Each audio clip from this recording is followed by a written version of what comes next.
is that you encourage it by shining a light on it, making sure that people know that it's there. You try to figure out where you can improve it to make it more useful to individuals in the community. So the things that I heard when I talked to people on Route 15 was the lack of access was the thing that, you know, made individuals not utilize the routes as much as they used to. When I talked to individuals who are now, you know, driving to work, it was because the route that was on near their job was cut. So they had to ultimately not continue to ride. So we have to be accountable, I think is the best word that I can think of, for the residents and trying to make sure that we're supplying the needs. We need to connect people to the jobs, hospitals, schools, all those kind of things. And my time is up. Do you support the Kenosha-Racine Milwaukee, the KRM commuter rail? If yes, or if no, why? If yes, why, and what local funding source do you recommend? I think saying that it's contingent for me is I think the best answer that I can give you. What do I mean by that?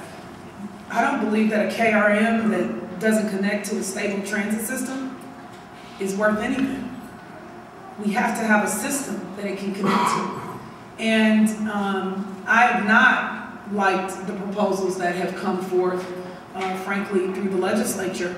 You know, but you often do a lot of compromising in order to get things. I fought very hard for transit funding this time in the state legislature, and I don't know how many of you are aware, but there were 13 routes that the county executive intended to cut, and it was because of the hard work that I did that we were able to save those routes because I was able to get additional state funding, not just for Milwaukee County, but frankly for around the state. So I support KRM. I think the concept of connecting us to Chicago and building the southeastern region is a good concept. We went from key punching to typewriters to computers, but we can't stay with rubber to the road transit. We have to, I think, ultimately move to something else.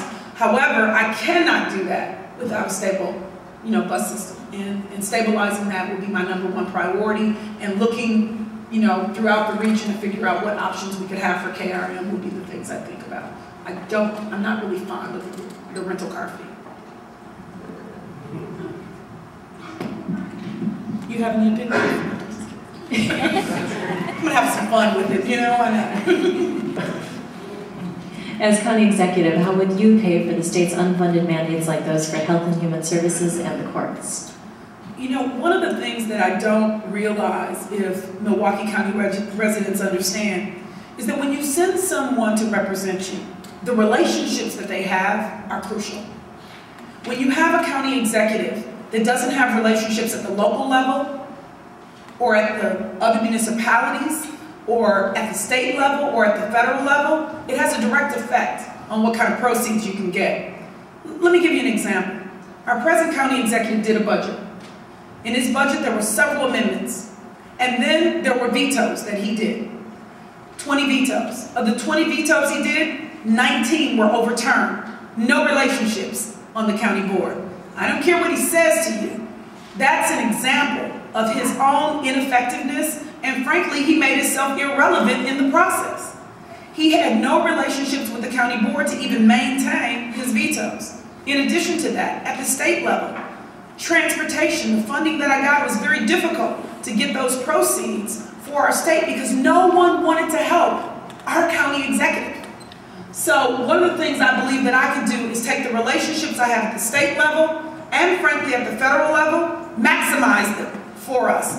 It's nothing like having a really good cheerleader on your side going to advocate for us.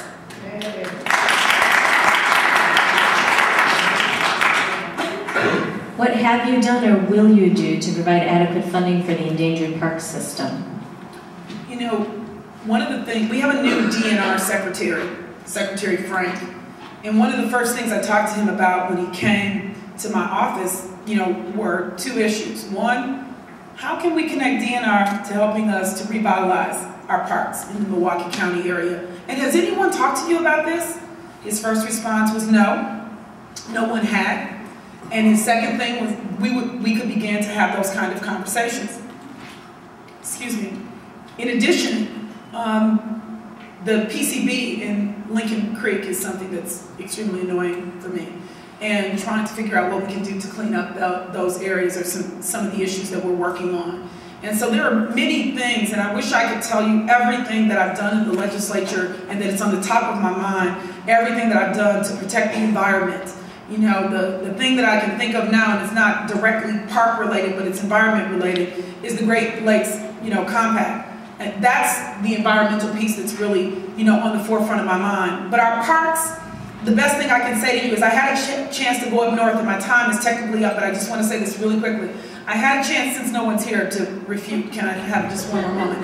I had a chance to go up north, and they always say that it's God's country. When I went, it made me realize why Wisconsin, everyone says it's so beautiful. It's just gorgeous up north. Well, our parks, it's my closest piece to God's country. So for me, 100 years ago, those, you know, great socialists that created our parks, created them, and they had enough vision so that we could have somewhere that we could run and play. I think it's our responsibility to make sure that our legacy is that we protected it for the generation to come. We cannot squander our assets.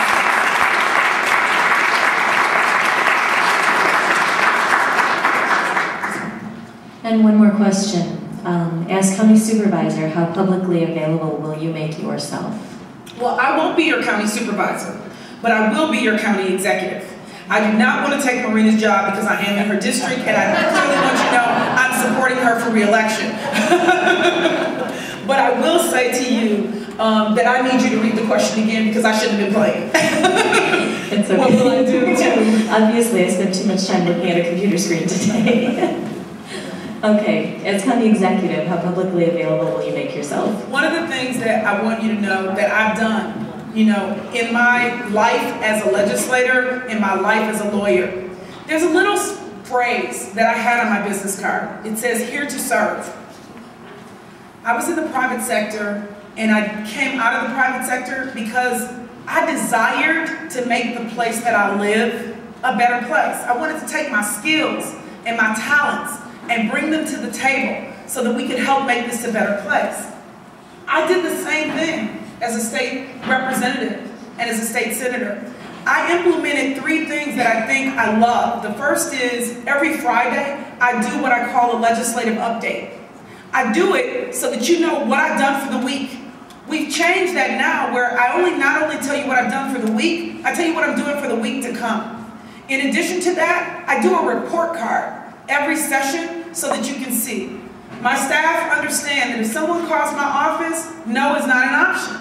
You know, we can't help you is not an option. So for me, I'm going to make sure we do public forums. I'm going to make sure that we're accessible to you, because one of the things that's not acceptable to me, for example, at the public aid building, 90% of the calls that are made, they get a busy signal. They're not answered.